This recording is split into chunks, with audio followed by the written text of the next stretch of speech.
Hello, we have here Ivy Luque. Hello, Ivy, kamusta? Hello, how are you? I miss you, my pageant friends. Kamusta na? We miss you too. So how's watching Miss Grand Philippines preliminary competition? It was so refreshing kasi parang last 2 months ago, it was me, like, not on the same stage, but on the stage performing, and now I'm the one watching.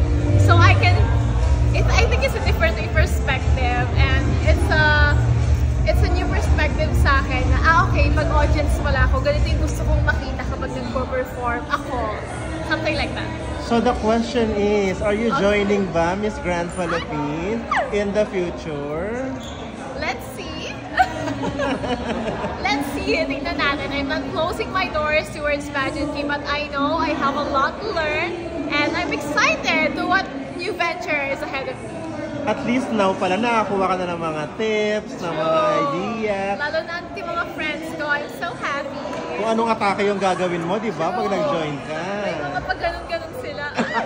Paano pag gumanon ako? So ngayon pa lang, kailangan i-practice mo na yan. Magaganon ako.